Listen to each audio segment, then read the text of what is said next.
الحمد لله نحمده ونستعينه ونستغفره ونعوذ بالله من شرور أنفسنا ومن سيئات أعمالنا من يهده الله فلا مضل له ومن يضلل فلا هادي له وأشهد أن لا إله إلا الله وحده لا شريك له وأشهد أن محمدًا عبده ورسوله أما بعد فإن خير الحديث كتاب الله وخير الهدي هدي محمد صلى الله عليه وسلم وشر الأمور محدثاتها وكل محدثة بدعة وكل بدعة ضلالة وكل ضلالة في النار فأعوذ بالله السميع العليم من الشيطان الرجيم بسم الله الرحمن الرحيم ولتكن منكم أمة يدعون إلى الخير ويأمرون بالمعروف وينهون عن المنكر وقال النبي صلى الله عليه وسلم خير القرون قرني ثم الذين يلونهم ثم الذين يلونهم. محترم سامعین کرام، بزرگان دین اور نوجوان ساتھیوں،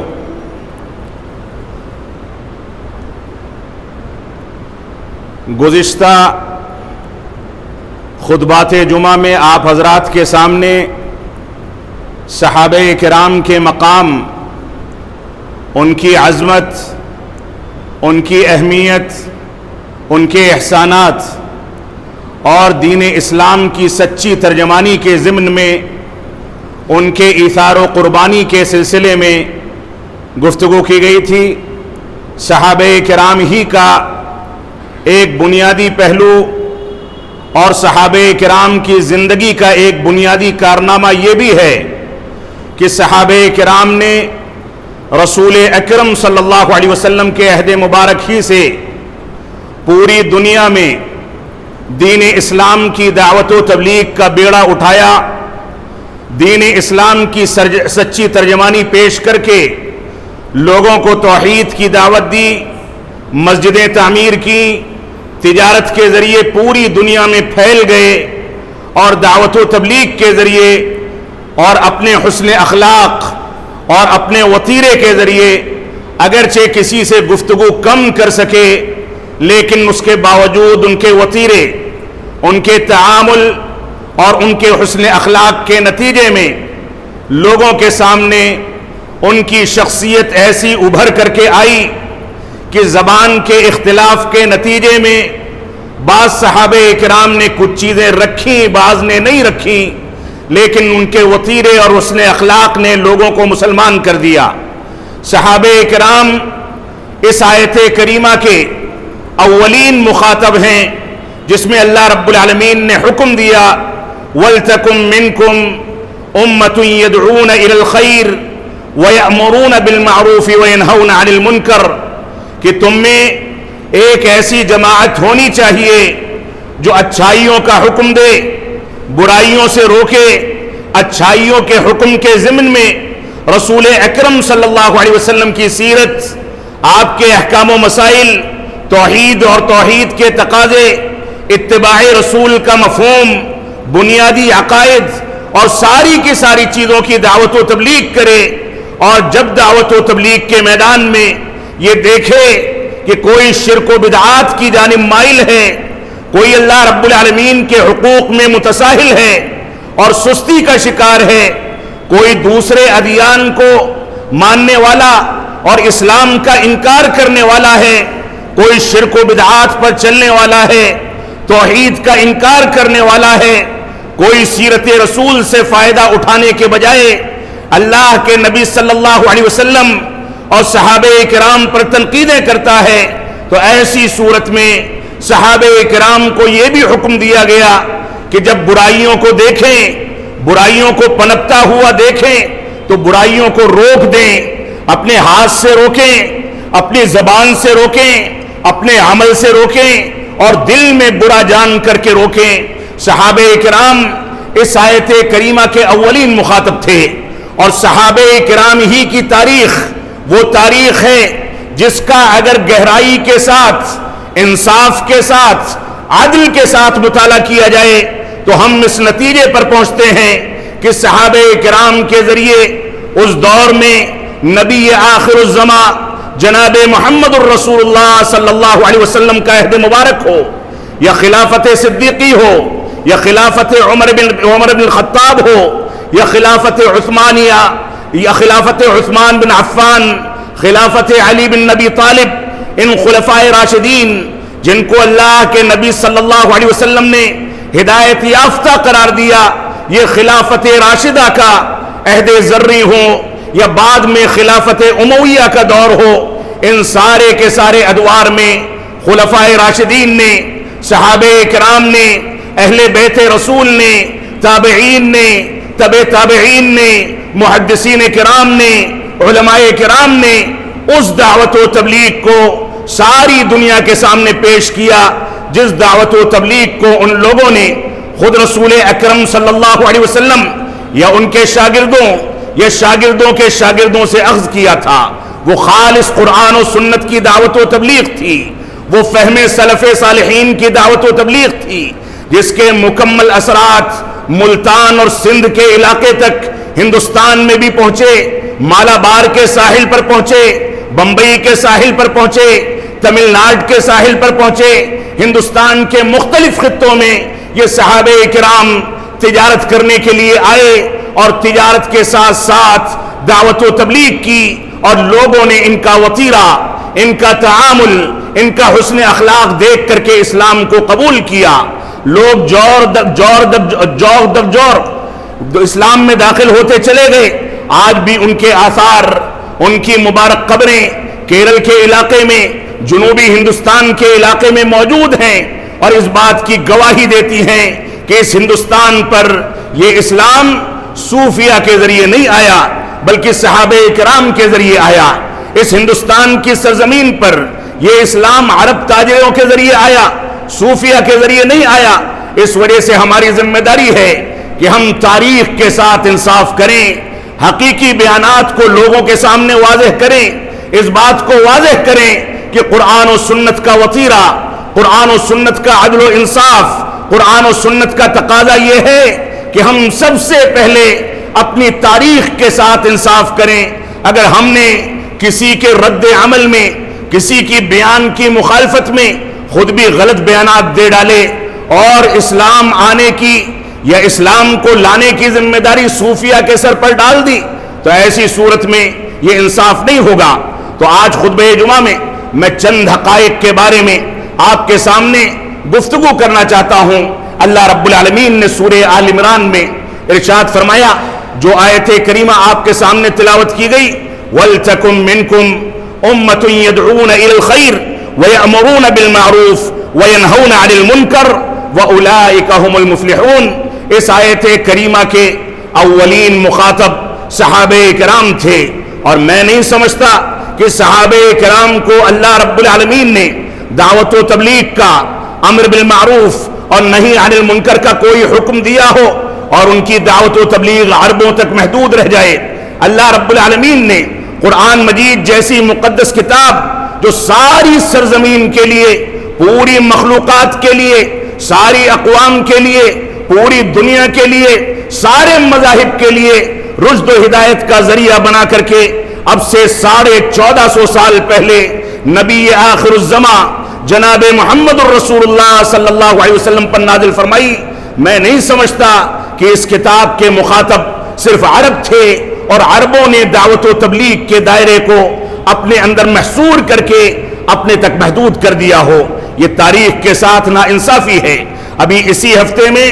بمبئی میں نام نہاد علماء کی ایک ٹیم کو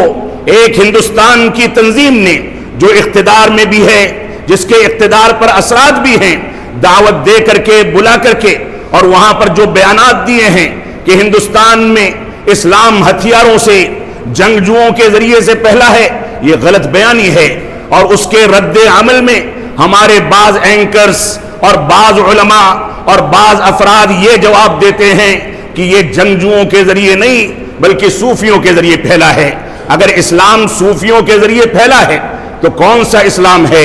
صوفیہ جو اسلام کو نہیں سمجھ سکے، صوفیہ جنہوں نے اسلام کو مختلف مکاتب فکر میں بانٹ دیا، صوفیہ جنہوں نے اسلام کی قبر پرستی سے تعبیر کی، صوفیہ جنہوں نے وحدت الوجود کے عقیدے کو دنیا کے اندر عام کر کے دنیا کے عقائد کو، مسلمانوں کے عقائد کو، رسول اکرم صلی اللہ علیہ وسلم کے منہج کو تباہ و برباد کیا، صوفیہ جن کے یہاں رقص اور ناچ گانے اور اسی طریقے سے لڑکیوں کا ناچ ان کے اپنے مولویوں کے سامنے جائز سمجھا جاتا ہے، صوفیہ جو قبر پرستی کے سب سے بڑے داعی ہیں، وہ اگر اسلام کو لے کر کے آئے ہیں تو وہ کون سا اسلام ہے؟ اگر اسلام ہوگا تب تو وہ اسلام کو لائیں گے، جب خود انسان اسلام کو نہ سمجھ سکے تو اس کی جانب اسلام کی دعوت و تبلیغ کی نسبت یہ کون سا معنی رکھتی ہے اور یہ کون سا انصاف ہے؟ اس وجہ سے ہم کو سمجھنا ہوگا کہ ہم قرآن و سنت کے داعی ہیں، لہذا قرآن و سنت کی سچی تعبیرات کے اولین مخاطب صحابہ کرام تھے، اور صحابہ کرام نے اپنے عہد ذری میں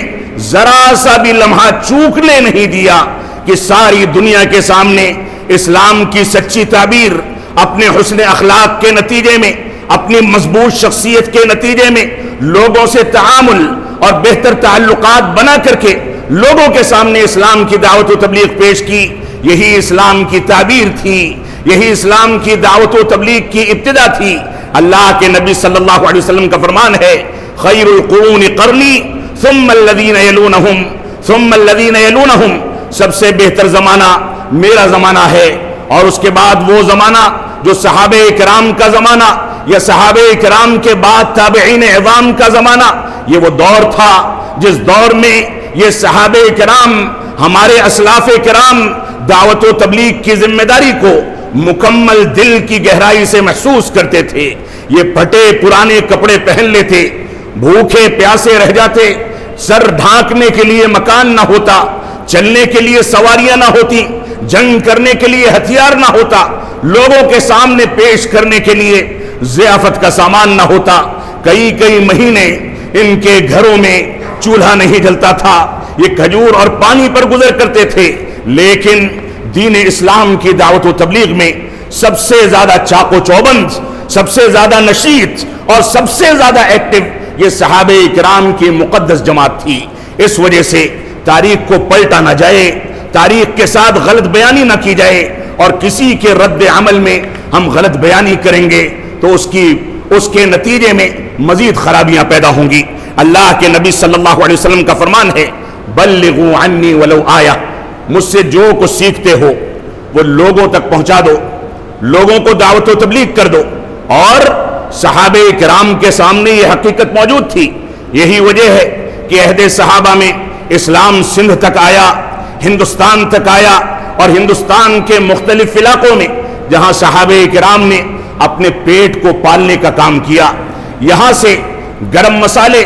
اور کھجور اور اسی طریقے سے کھجور کے تنوں اور ناریل کے درخت کے تنوں کو کاٹ کاٹ کر کے مالابار کے سواحل پر، بمبئی کے سواحل پر، تامل ناڈو کے سواحل پر، کراچی کے سواحل پر اور مختلف ساحلوں پر ان لوگوں نے ان درختوں کو کاٹا، کاٹ کر کے جس ناؤ اور کشتی سے آتے تھے اس کے پیچھے ایک اور ناؤ اور کشتی باندھتے تھے، گرم مسالے خریدتے تھے، اور یہاں سے لے کر کے دعوت و تبلیغ کرتے ہوئے جزیروں پر رکتے ہوئے یورپ کے علاقے میں تجارت کرتے تھے، اور پھر عرب دنیا کو واپس ہو جاتے تھے۔ یہ صحابہ کرام کا وتیرہ تھا۔ ان لوگوں نے لونگ کا بازار کیا، ان لوگوں نے گرم مسالوں کا بازار کیا، ہندوستان میں ملنے والی چیزیں یہاں سے لے جا کر کے وہاں بیچی۔ ان لوگوں نے جانوروں کا، جو سمندری جانور ہوتے ہیں، مچھیرے بن کر کے وہاں پر تجارت کی۔ اور یہی وجہ ہے کہ آج بھی بمبئی کی سرزمین پر آپ جا کر کے دیکھیں کہ زکوٰۃ ناکے کے نام سے ایک چیک پوسٹ یا اسی طریقے سے ایک ناکہ آج بھی موجود ہے جس کو زکوٰۃ ناکہ کہا جاتا ہے۔ یہ صحابہ کرام کے عہد ذری میں قائم کیا گیا زکوٰۃ ناکہ ہے، جو ان لوگوں نے ٹیکس کی وصولی کے لیے یہاں قائم کیا تھا، اور آج تک اسی نام سے موسوم ہے اور اسی نام سے اس کو یاد کیا جاتا ہے۔ حیدرآباد کے علاقوں میں، کیرل کے علاقوں میں آپ چلے جائیں، وہاں کی زبانوں کو چھوڑ دیں، آج بھی وہاں کا مسلمان عربی بولنے پر قدرت رکھتا ہے. وہاں چٹائی کو آج بھی حسیر، کیلے کو آج بھی موز کہا جاتا ہے. یہ سارے کے سارے اثرات ہیں صحابہ کرام کی زبانوں کے، جو ان کے عرب دنیا سے منتقل ہو کر کے ہندوستان میں آئے، اور ہندوستان میں ان لوگوں نے تجارت کے ساتھ ساتھ دعوت و تبلیغ کی. تو عمر بن خطاب رضی اللہ تعالیٰ کے عہد مبارک میں، عہد خلافت میں آپ دیکھیں حکم بن ابی العاص، یہ اس دور میں نکل کر کے ہندوستان آئے، جو مروان بن حکم کے والد تھے، مشہور خلیفہ مروان بن حکم کے والد تھے. اور ان کے ساتھ 3 مزید صحابہ کرام ہندوستان آئے، اور اس کے پہلے بھی تاجروں کے آنے جانے کا سلسلہ تھا جو عہد نبوت میں تھا. سندھ کے علاقے میں اسی طریقے سے دیبل یعنی کراچی کی بندرگاہ پر، اور ممبئی کے سواحل اور مالابار کے سواحل پر یہ لوگ آئے، دعوت و تبلیغ کی، اور دعوت و تبلیغ کے ساتھ ساتھ تجارت کرتے رہے، اور یہاں سے واپس گئے. مالک بن دینار رحمت اللہ علیہ، جو کہ مشہور تابعی رسول ہیں، 93 ہجری میں ان کی وفات ہوئی. عہد خلافت عمر بن خطاب رضی اللہ تعالیٰ کے دور میں، عمر بن خطاب رضی اللہ تعالیٰ کے عہد خلافت میں یہ ہندوستان آتے ہیں. اور ہندوستان میں اسی دور میں کیرل میں چیرامن مالک بن دینار کے نام سے مسجد تعمیر کی جاتی ہے، جو آج تک قائم ہے. یہ مسلمانوں کی تاریخ کا حصہ ہے، مسلمانوں کی دعوت و تبلیغ کا حصہ ہے. کیا صحابہ کرام کے، تابعین اعظام کے ان کارناموں کو نظر انداز کیا جا سکتا ہے؟ ہرگز نہیں کیا جا سکتا. یہ مسجد 629 عیسوی میں بنائی گئی، جو عہد خلافت عمر کا دور تھا. اللہ رب العالمین ہم کو تاریخ کے ساتھ انصاف کرنے کی توفیق عطا فرمائے. آپ دیکھیں اس کے بعد عثمان بن عفان رضی اللہ تعالیٰ کا عہد خلافت آتا ہے. اس دور میں یہاں آنے والے تاجروں اور صحابہ کرام کی تعداد بہت تیزی سے بڑھ جاتی ہے. اور اس کے بعد بنو امیہ کی خلافت کا دور شروع ہوتا ہے. عثمان غنی رضی اللہ تعالیٰ کے دور کے بعد مسلمان سیاسی مسائل میں الجھ گئے، دعوت و تبلیغ کا دائرہ کسی حد تک محدود ہو گیا. لیکن خلافت امویہ میں جب فتوحات بڑھی اور امیر معاویہ رضی اللہ تعالیٰ نے سب سے پہلا بحری بیڑا بنا کر کے دنیا کے اندر دعوت و تبلیغ کا کام اور دنیا کی فتوحات کا کام شروع کیا، تو اس کے بعد یہ فتوحات اتنا بڑھ گئی کہ ان کے دور میں دعوت و تبلیغ کا دائرہ بھی وسیع سے وسیع تر ہوتا چلا گیا. آپ دیکھیں خلافت امویہ ہی میں غالباً 6 خلیفہ خلافت امویہ کے مالک بن ولید بن عبد الملک ہیں.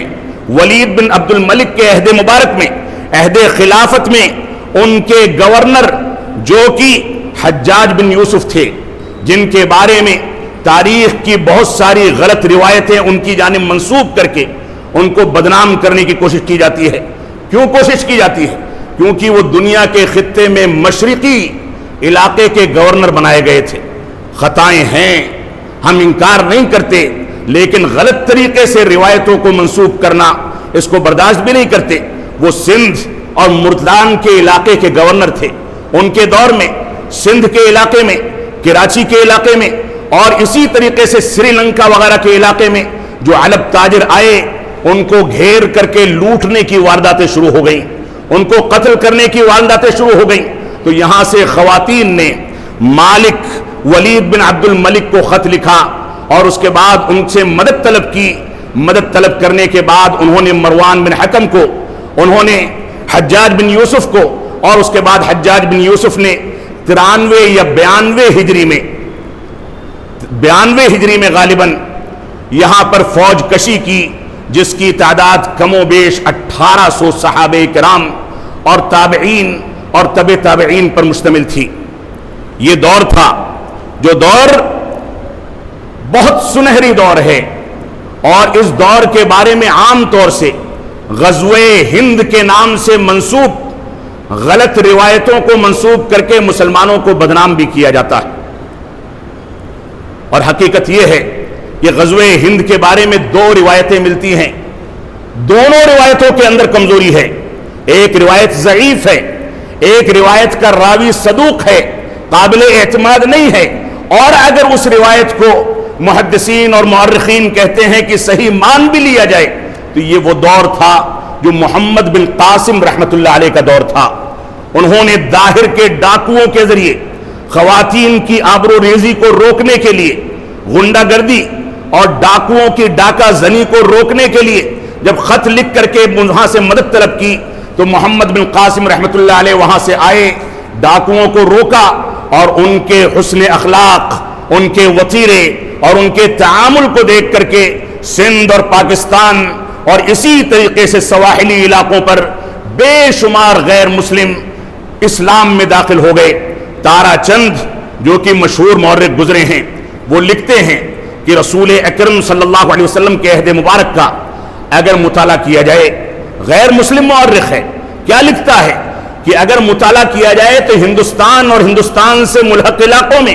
یہاں پر 33 کروڑ معبودان باطلہ تھے جن کی عبادت کی جاتی تھی. 33 کروڑ ان لوگوں کی عبادت کے نتیجے میں کون سی افراتفری رہی ہوگی، کون سا اختلاف رہا ہوگا اور کون سا انتشار رہا ہوگا، اس کا اندازہ آپ کر سکتے ہیں. یہ وحدانیت اور توحید کا سب سے بڑا ثمرہ ہے کہ اس کے نتیجے میں ہمارے درمیان اتفاق پیدا ہوتا ہے. تو تجارت کے لیے آنے والے قافلوں میں تاجروں کے ساتھ سری لنکا میں جب ناانصافی ہوئی تو محمد بن قاسم رحمت اللہ علیہ کو جو 19 سال کے تھے 18,000 فوجوں کے ساتھ بھیج کر کے یہاں پر انصاف قائم کیا گیا. اور حقیقی تاریخ کا مطالعہ کیا جائے تو ایک بھی بے گناہ کے اوپر ان لوگوں نے نہ ہتھیار اٹھایا، نہ کسی کو زد و کوب کیا، نہ کسی کے ساتھ چھیڑ چھاڑ کی، نہ کسی کو گرفتار کیا گیا، نہ کسی کے ساتھ نا انصافی ہوئی. پورے عدل و انصاف کے ساتھ، حسن سلوک اور حسن اخلاق کے ساتھ ان لوگوں نے فوج کشی کر کے غنڈہ گردی اور ہر قسم کی بے راہ روی اور اسی طرح سے قانون شکنی کو روکنے کی جدوجہد کی، جو تاریخ کا ایک حصہ ہے. ہمیں اس کے بارے میں مکمل طریقے سے انصاف سے کام لینا چاہیے. اسی طریقے سے آپ دیکھیں صحابہ کرام جہاں بھی جاتے وہ اپنی بستیاں بسا لیتے. حیدرآباد کے علاقوں میں آج بھی عرب کے تاجروں کے جو قافلے آئے تھے وہ بسے ہوئے ہیں، ان کے خاندان آج بھی موجود ہیں اور وہ آج بھی عربی زبان میں گفتگو کرنے کو پسند کرتے ہیں. تو صحابہ کرام اپنی بستیاں بساتے تھے اور ان کو دیکھ کر کے لوگ اسلام قبول کر لیا کرتے تھے. تجارت کی غرض سے یہ لوگ آتے تھے، مختلف سواحل پر بستے تھے اور وہاں دعوت و تبلیغ کا کام کرتے تھے. اور اس کے بعد ریڈ سی جس کو بحر احمر کہا جاتا ہے، اس کے راستے سے یہ یورپ کی کنٹریز میں جا کر کے تجارت کرتے اور اس کے بعد عرب دنیا کی طرف واپس آتے، پھر دوبارہ وہ کشتیوں پہ سوار ہوتے اور یہ سلسلہ چلتا رہتا تھا. آپ دیکھیں انڈونیشیا میں انہی عرب مچھیروں کے ذریعے سے اسلام آیا، جو دنیا میں تیسری بڑی مسلم آبادی ہے. وہاں پر بھی اسلام کی تاریخ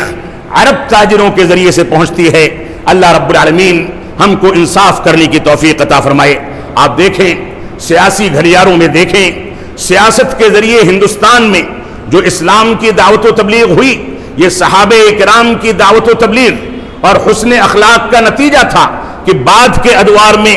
آپ شہاب الدین غوری کو دیکھ لیں، محمد تغلق کو دیکھ لیں کہ اسی دہلی میں انہوں نے حکومت قائم کی.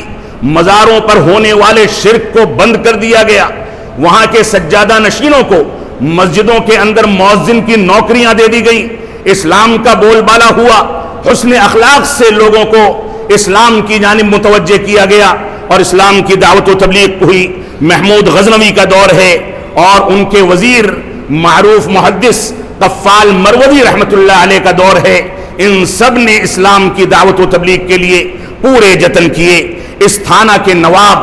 اکبر شاہ کی تاریخ کو دیکھ لیں، انہوں نے بھی پورے عدل و انصاف کے ساتھ اسلام کی دعوت و تبلیغ کی، امن و سلامتی کے ساتھ کی.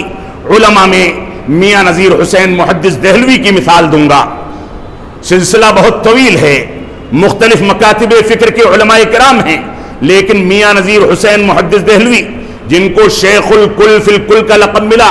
انگریزوں کے خلاف جہاد کا فتویٰ دینے والے پہلے مفتی اور پہلے عالم دین ہیں. 1901 میں وفات ہوتی ہے. تھوڑی سی چھوٹی سی 25-50 لوگوں کی ایک مسجد جو آج بھی موجود ہے، اس میں بیٹھ کر کے دعوت و تبلیغ کرتے تھے. دن رات کے وقت میں پرانی دہلی کے ریلوے اسٹیشن پر کلی کا کام کر کے اپنے پیٹ کو پالنے کا ذریعہ پیدا کرتے تھے۔ 22 لاکھ افراد نے ان سے علم حدیث حاصل کر کے اسلام سے قربت اختیار کی۔ 22 لاکھ افراد نے، جن کے شاگرد اور شاگردوں کے شاگرد آج بھی چین، یورپی کنٹریز، عرب دنیا اور عرب دنیا کی مختلف تنظیمیں ان کے شاگردوں نے یا شاگردوں کے شاگردوں نے قائم کی۔ یہ سارا کا سارا سلسلہ ہمارے اس وطن عزیز ہندوستان سے چلا، لیکن اس کے ساتھ انصاف نہیں کیا جا رہا۔ ہماری ذمہ داری ہے کہ ہم انصاف سے کام لیں۔ امام بشاری مقدسی رحمۃ اللہ علیہ، جن کی جغرافیہ میں بہت عظیم کتاب ہے احسن التقاسیم فی معرفت البلاد والاقالیم، اس کتاب کے اندر جو جغرافیہ کی کتاب ہے اور عرب دنیا میں، یورپی کنٹریز میں، امریکہ کی یونیورسٹیوں میں آج بھی یہ کتاب ٹرانسلیٹ کر کے داخل نصاب ہے۔ یہ لکھتے ہیں کہ جب 375 ہجری میں سندھ کے علاقے کے سفر پر گیا تو سندھ میں 375 ہجری 4تھی صدی شروع ہو چکی تھی۔ اس دور تک یہاں کوئی تقلید کرنے والا نہیں تھا، صوفیہ کے نام سے کوئی مذہب کا وجود نہیں تھا۔ یہاں جو لوگ بھی تھے وہ قرآن و سنت کے حامل تھے، صحابہ کرام کے پیروکار تھے، صحیح بخاری و صحیح مسلم کے طرز پر زندگی گزارنے والے تھے، اگرچہ وہ ادوار بعد میں آئے۔ اسی طریقے سے کہہ رہے ہیں سب متبع سنت تھے۔ محمود غزنوی کے دور میں قفال مروزی جو کہ ان کے وزیر اور محدث تھے، اور شمس الدین غوری، ان لوگوں نے اپنی کتابوں میں واضح طریقے سے لکھا ہے کہ ہمارے دور میں ہندوستان میں کوئی مقلد موجود نہیں تھا اور علماء کرام اتباع سنت کی تعلیم دیتے تھے۔ صوفیہ کا مذہب یہ بہت بعد کے دور میں شروع ہوتا ہے، اور ائمہ اربعہ نے اپنے عہد مبارک میں صاف کر دیا اذا صح الحدیث فہو مذہبی، اگر میرا کوئی قول حدیث سے ٹکرا جائے اور حدیث صحیح طریقے سے ثابت ہو جائے تو اس حدیث کے مذہب کو میرا مذہب سمجھا جائے۔ تقلید کا وجود ائمہ اربعہ کے دور میں بھی نہیں تھا، بعد کے ادوار میں بھی نہیں تھا، تو یہ تقلید کی بنیادوں پر قائم کیا گیا صوفیہ کا مذہب اور ان کا فرقہ۔ یہ آج کے دور میں یہ باور کرایا جائے کہ وہ اسلام لے کر کے آئے تھے، تو میں یہ سوال کروں گا کہ کون سا اسلام لائے تھے؟ اس وجہ سے ہماری ذمہ داری ہے کہ ہم ان صوفیہ کی جانب اسلام کی نسبت نہ کریں جو صوفیہ قبر پرستی کا اسلام لے کر کے آئے، جو صوفیہ رقص اور تشیع کا اسلام لے کر کے آئے، جو صوفیہ اپنی مرضی کے مطابق صحابہ کرام کے اقوال کو تلاش کرنے اور جن سے اپنے مرضی کے اقوال نہ ملیں ان صحابہ کرام کو غیر فقیہ اور ناقابل اعتماد قرار دینے کا اسلام لے کر کے آئے تھے، ان صوفیہ سے اسلام کی نسبت نہ کی جائے۔ وہ صوفیہ جو وحدت الوجود کے عقیدے کے قائل ہیں، یعنی دنیا کی تمام چیزوں میں اللہ رب العالمین موجود ہے۔ صوفیہ اپنی کتابوں میں لکھتے ہیں یہاں تک کہ خنزیر اور کتے کے اندر بھی اللہ رب العالمین موجود ہے۔ اس عقیدے کے حاملین کو ہم اس انداز کی نسبت کر کے شرف بخشنا چاہیں، یہ ناانصافی ہے۔ اللہ رب العالمین ہم کو صحیح انداز سے قرآن و سنت کی پیروی کرنے کی توفیق عطا فرمائے۔ 561 ہجری یعنی 6ٹھی صدی شروع ہو چکی تھی، اس کے اخیر تک صوفیہ کا بحیثیت فرقے کے کوئی وجود نہیں تھا۔ شیخ عبد القادر جیلانی رحمۃ اللہ علیہ جو کہ مسلکن حنبلی تھے لیکن عملاً اہل حدیث تھے، وہ 561 ہجری میں فوت ہوتے ہیں۔ ان کی وفات تک صوفیہ کا کوئی وجود نہیں، اور اس کے بعد اس کو وجود دے کر کے قبر پرستی کو پنپایا گیا، اسلام کی شکلیں بگاڑی گئیں، اور آج ہمارے دور میں لوگ انہی کی جانب اسلام کو منسوب کر کے